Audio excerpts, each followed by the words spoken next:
Test. Oh, thank you. All right, we are going to go ahead and get started. Next up, we have Bridget Guerrero and Sam Baumer. They're going to be talking about some research that they've done.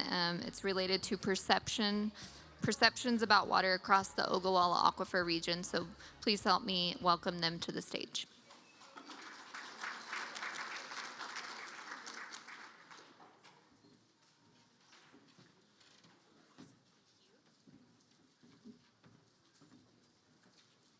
Well, good afternoon, everyone.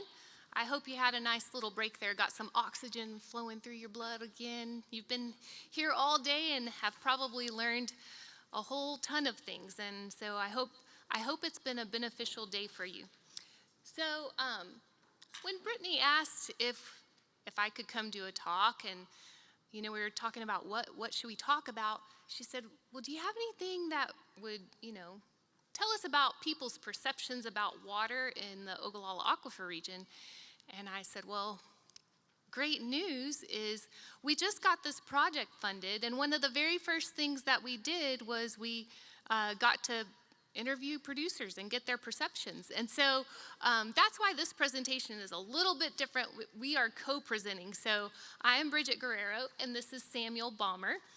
And I'm just going to set the stage for Samuel, okay? So here we go. So I mentioned this project that we're part of together.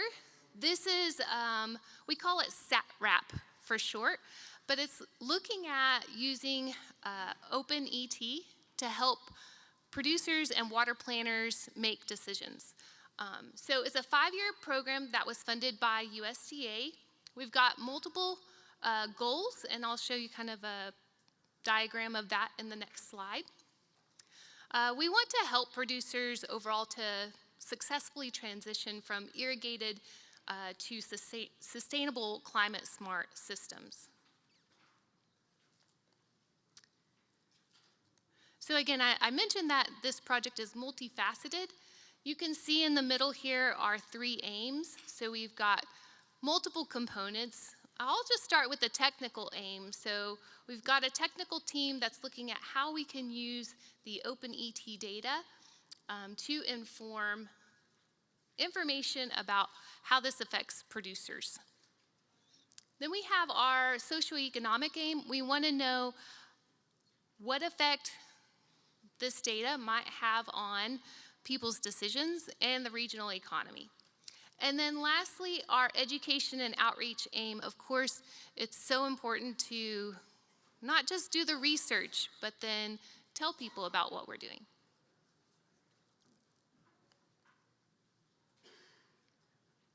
So I said I was going to set the stage, and I'm just going to start with a project that we've recently completed, kind of separate, but everything is related when you're talking about water. So I thought it would be helpful for you guys to see what is the value of irrigated agriculture to the Texas High Plains region. In this study, we looked at the 46 counties that overlie the Ogallala Aquifer in Texas. And so first we gathered data related to what is the amount of acreage planted in this region. So we have this broken out here from our Farm Service Agency data. We used a 3-year average from 2022 to 2024. And you can see the split out there between irrigated and dryland for these major crop categories. Something that's important that was included here is silage. So silage is important to our region because it's something that gets used by our dairies and our animal feeding operations. And so you can see in terms of irrigated acreage in the region, the highest in terms of planted acreage is for cotton, followed by corn and wheat, and all of the other crops listed there. So in total, we have 5.8 million acres planted to cropland, and you can see a little more than half of that is for irrigated purposes. So what is the value to of irrigation to producers. I wanted to start with the producer aspect. So I took the crop budgets that are published by our extension folks and what they inform producers with in terms of all of the different crops we have in our region and what is the gross margin that producers would receive in terms of dollars per acre for irrigated and for dry land, and then calculated the difference from there to get the dollars per acre foot plant or acre foot applied. So you can see that irrigated acreage results in a gross margin anywhere from $405 per acre to $3.73. Dry land, much lower than that, sometimes projected to be negative. It's no secret that farming is not as easy as it used to be, and our commodity prices are not as high as we'd like them to be. So the value that irrigated adds directly to a producer, you can see in that dollars per acre foot column at the end. So anywhere from about $30 per acre foot to $141.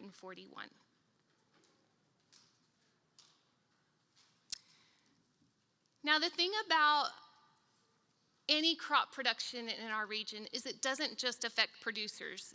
It affects all of the other businesses that are either directly or indirectly related to agricultural production. So we have all of the businesses that supply inputs for crop production, and then we have also all of these businesses that use that production past the farm gate. We've got several processors in the region, and again, I mentioned our confined animal feeding operations that really rely on crop production to feed their animals. So we've got a couple of different types of links here. In the top, you'll see our backward links. That includes all of the effects from agricultural producers purchasing inputs. Then we have our forward links. So past the farm gate, what does that affect? This typically isn't something that's included in a regional economic analysis, but we know that it's hugely important for our region, so we wanted to include it. So we looked at what is the output of each one of those forward link sectors that is due to locally produced crops. And that's where we get our forward link section there in the middle, and then we just totaled them up at the end. So the way to read this, and I don't know if I can, yes, I can point, but you guys can't see it. Oh, yes, you can.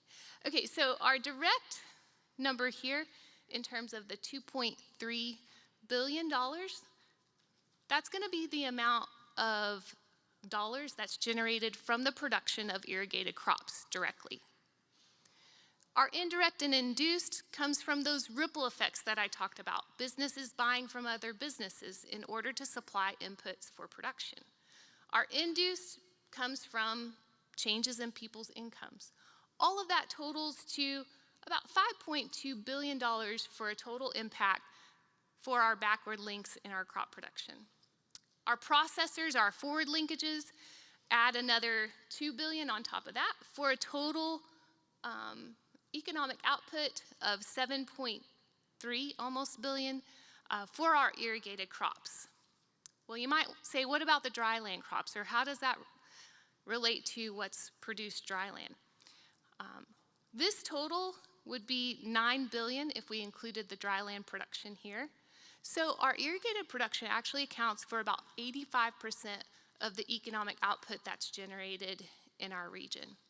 Now, not all of that, if we just said, you know, you can't use water past today, not all of that would be lost, because some of that irrigated land would go back either to dry land production or could be used for cattle.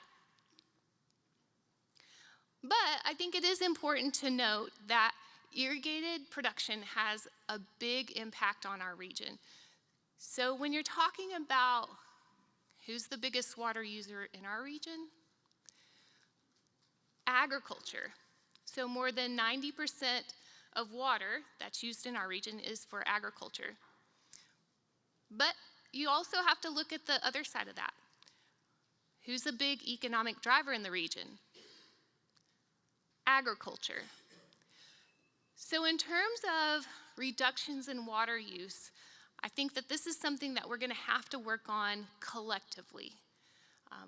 We can't just say that, irrigation stops, because the dollars would stop flowing as well. We want to look at solutions that keep our region economically viable while helping to conserve water. So that, I hope, set the stage for Samuel to then talk to you guys about some perceptions that he's been looking at with some producers in our region. Alrighty, let's see here. So a little bit about my project. As Dr. Guerrero said, between 80 and 90% of the water used in the Ogallala region is used for irrigated agriculture, and so they were the primary focus of producers that I was talking to, but I also talked to some ranchers and dryland farmers as well. This presentation will focus primarily on what I heard and understood from the irrigated producers that I talked to. And so, like I said here, it's 37 producers. You can look, I did this project across western Kansas, western Oklahoma, and then the Panhandle of Texas as well. Sort of asking the questions of producer perceptions of barriers to water conservation and transition to more sustainable water use practices, and then how do these vary across these 3 states. Okay, and so some common themes across the Southern High Plains that I'll sort of give some quotes that were sort of exemplars or demonstrative of what most of these producers were saying. Corn is king. Talking about neighbors pumping paper water in hard times. And so corn is king. Texas Irrigator said, corn, even though it's more than just the revenue end of it, it's also a great crop for producing a lot of residue. Grain sorghum is too, but the problem with grain sorghum is compared to corn, it's like 85 to 90% the value, and then it doesn't yield as much. And so a big driver for water use is farmers are using as much water as their crops will drink, and corn is a thirsty one. Similarly in Oklahoma, years ago the farm was really struggling, and my grandfather met a man who told him to keep planting corn, and as long as we've been planting corn, the farm has stayed alive and stayed around. Plus it just works out here, it likes it hot and it likes water. We got water and we got lots of heat. So similar sentiment in Oklahoma, and then in Kansas as well. Farmers said payments have been structured in a way that if there's a government payment, there's more value in having corn acres than wheat acres, because the payment is going to be more significant. So even from sort of a more structural element, we see corn's kingship, one might say, is affecting these irrigators' decisions. Neighbors pumping, this is sort of the idea that it's harder to conserve if you know your neighbor isn't. Neighbor I'll use broadly. So in Texas, an irrigator said there's more wells now, so you don't see this recovery in the aquifer that you used to see, especially now that the dairies, and I don't mean when I say dairies is a negative thing, because they have a huge economic impact in the area, but they pump year-round to supply water for the cows, and so there's no recovery of the aquifer where before there was. So sometimes this is a neighboring producer. Another farmer in Oklahoma said, we're all under the same water table. Whether I conserve my water or not, it's still going to get affected by the guy 50 miles away. That's just the nature of the business. I know there's a few programs as far as like not irrigating for a couple years. They'll pay you some pretty good payments out front, which that's fine and dandy, but if you're not irrigating for a couple years and the water table still drops off, did you just lose money on potential? So there's this idea that even if you're being paid to conserve water, some folks still believe that it's sort of an economic loss to them, and they're less interested in conserving as a result of that. And then in Kansas, you see sort of the definition of neighbor is even broader. With this farmer, it does no good for me to conserve or for 10 of my neighbor surrounding farmers to conserve water, or the groundwater district to conserve water. If you want to save the aquifer, you've got to get everybody in every state that's on the aquifer. And so for him, it's like, if Texas isn't conserving water, then, what's the point of me conserving in Kansas, kind of thing. And so that was the big thing, is just how people perceive their neighbor's use of water affects how they then choose to use water themselves, whether it's true or not how their neighbor's actually using it. And then hard times, this is an important thing to understand, especially as different districts across the region are looking at different kinds of ways to conserve, and often these include reductions for producers, for irrigators. And so understanding sort of the economic climate for those in agriculture, you already know that this was a pretty tough year for agriculture, even if the yields were good. So this Texas irrigator said, a lot of the insurance programs make it look like they keep the farmer going, and they do. They really help sustain a lot of the bigger companies like your seeds company and your chemical company. Because what that insurance program is going to do, it's going to give you just enough money that you can pay your bills, so you're a pass-through. I got a check from the government, but I turned around and gave every bit of it to my suppliers. And so this is just one farmer voicing his struggle this year, but sort of a pattern of struggle. Similarly, in Oklahoma, you've got interest rates that are through the roof. You've got farm equipment costs way more than what you can really afford. You've got land costs that have gone through the roof. Your input costs are out of sight. And in 1996, you sold the same crops for more money. So here's the list. So again, it's a hard time to be a farmer regardless. Even harder if you have to think about sort of reducing your yields, reducing your water use. In Kansas, again, the mental health of farmers is a big thing of how it's affecting you at the end of the day. Like Milo right now, dryland Milo at normal average year yield, with the input costs, you're going to lose money putting it into the ground. You just know it, but we plant it anyways because you're going to lose more money fallowing it or keeping nothing growing.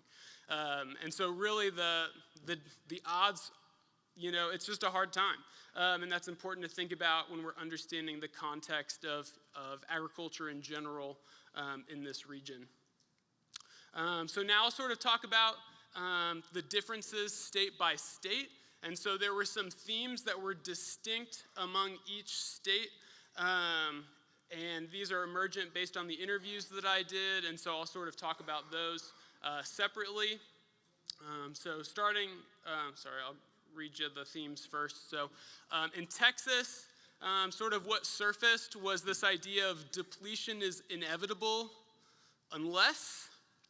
In Oklahoma, it was the need for local regulation. And in Kansas, it was the belief that Q stable is possible, or equal replenishment and depletion is possible. So here in Texas, we talk a lot about conservation, but really it's just managed depletion, and no one wants to go the route of enforcing regulation and get down to sustainable living. We're so far beyond that now that will never happen. So I guess we're just going to wait. We're going to slowly deplete the aquifer and just try to adjust to what that looks like. Another Texas irrigator said, for some people, conservation means shut it off and don't use it, leave it for somebody else. Well, I own it today, and my value is in using it today, and my family's value is in using it today. If I don't use it today, my grandkids will never have a chance to use it in their lifetime. They'll be gone looking somewhere else. So, maintaining what we have as long as possible is the goal. And so there's sort of this, a little bit more of a bleak outlook from the Texas irrigators that I was talking to, but also this level of hope that something could happen. There could be change so that depletion is not inevitable. But the farmers that I talk to, it seems that for them, they perceive or believe that if things stay on the current course, that depletion is inevitable, which doesn't bode well for irrigation in the region. In Oklahoma, for those of you who don't know, Oklahoma has no local groundwater management of any kind. It's all done at the state level and sort of treated the same whether you're in the dry Panhandle or in the wet part of eastern Oklahoma. And so the irrigators that I talked to there, one of them said, I think the state needs to have controls, and so even within the Panhandle Irrigators Association, the guys were, we don't want any regulation at all, keep them out of our business. Most of them have come over to the point of, yeah, okay, we need regulations, but there's still this fear of who's gonna do it. And so one of our big pushes has been for it to be locally led, locally controlled, but we still can't get everyone to agree. A lot of this new sort of need or interest in local regulation is as depletion continues and as new industries come and put increased stress on the aquifer in addition to those that are already drawing it down, there's more interest in having some form of local regulation. Another Oklahoma irrigator said, I'm a fan of local regulation because even Oklahoma City, those people down there are going to hire whatever experts they think, but they don't come out here and live it and experience it firsthand. So I think find some happy medium with some local regulation. I think that'd be the best fit. I think the Panhandle of Oklahoma would benefit from developing an irrigation district. And then lastly, this was unique to Kansas. Really, I was hearing it primarily in Kansas, especially in some districts that are seeing some of this unfold after long-term regulation. This Kansas irrigator, so the theme here is this idea of Q stable is possible. For those of you who don't know what Q stable is, it means that there's just as much water coming in as going out. So this Kansas irrigator said, we've already had wells that have declined, and I'm saying if we really managed our water properly, we could get above Q stable, we could get back to where we recharge the aquifer, and our wells would go back to how they pumped 20 years ago. So this is almost the inverse of depletion is inevitable. This is the belief that we can actually improve the quality of our wells from where they are now by taking some conservation activity. Another Kansas irrigator said, I think and believe that we'll get to zero depletion. I think that we'll get to a point where we can continue to have water forever where it didn't go completely dry. And this is among Kansas irrigators who are, not interested in quitting irrigating. They're saying Q stable is possible even with irrigation, and they're working towards making that happen. And so sort of an emerging feature from this research, looks like my letters got a little twisted there, but you'll still sort of get the picture. There's sort of this emerging structural web that some folks are more entangled with than others, but the combination of these different factors, like especially federal policy, but also debt and your banker, crop insurance, landlords, as well as low crop prices, high input prices, and then large local demand sort of keeps some of these irrigators stuck in a system where they just continue to deplete, and they're not really able to break free of this system and find alternatives. Some folks are able to break free of this structural web, but especially even just the combination of debt, crop insurance, and landlords alone really makes it difficult to appease your banker, maximize your return on investment with crop insurance, and make your landlord happy, and also conserve water. And so that's just something that's starting to emerge from our findings as we're going through this research. And so these are our acknowledgments for the funders for this project. So the SATRAP project is only funded by USDA, and then Dr. Guerrero's work is also funded by the Ogallala Aquifer Program and the Kansas Corn Producers. And so now we'll have some time for questions from the audience about anything you want to ask.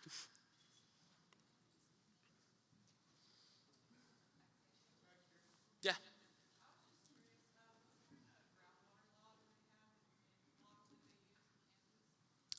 Yeah, that's a great question. So in western Kansas, so technically in all of Kansas, the groundwater is owned by the state of Kansas, but there are still water rights